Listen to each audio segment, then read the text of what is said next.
Le Conseil supérieur islamique du Congo tiendra sa 6e assemblée générale en septembre prochain. Au menu de cette conclave, le renouvellement de son équipe dirigeante chargée de conduire les destinées de cette organisation musulmane. L'information est rendue publique ce mardi 24 mai, à l'occasion d'un tête-à-tête entre Philippe Mvou, président du Conseil supérieur de la liberté de communication, et Cheikh Edi Serge Youssouf Ngolo, président du Conseil supérieur islamique du Congo.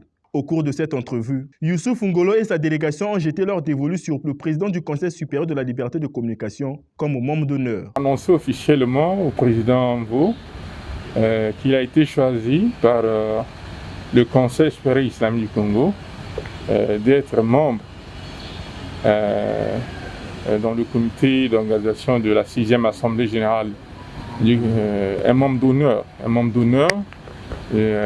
pour la 6e Assemblée générale des musulmans du Congo qui se tiendra du 3 au 4 septembre ici à Brazzaville.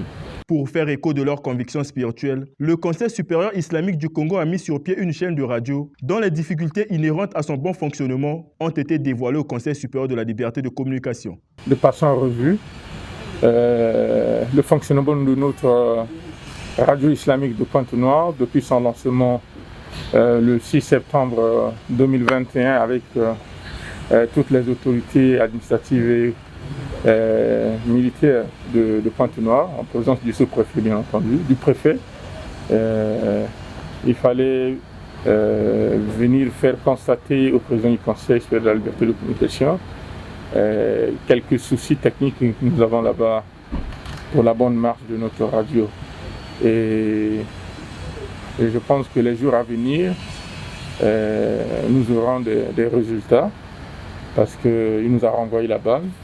Nous allons nous concerter avec les amis du Pointe-Noire qui gèrent au quotidien cet outil. Outre ces difficultés liées au pilotage de ce média, cette congrégation entend rendre un hommage mérité à El Hadj Djibril Bopaka, ancien président du Conseil supérieur islamique du Congo. Le tout dernier point, c'était qu'il passe l'interview par rapport à cet hommage, la tribune spéciale réservée au président Djibril Bopaka,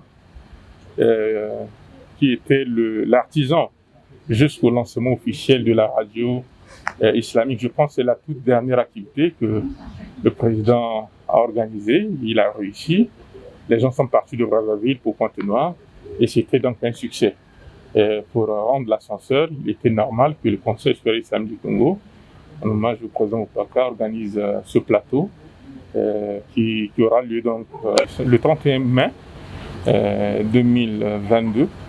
La marraine de cette tribune spéciale, c'est notre ministre des Affaires sociales.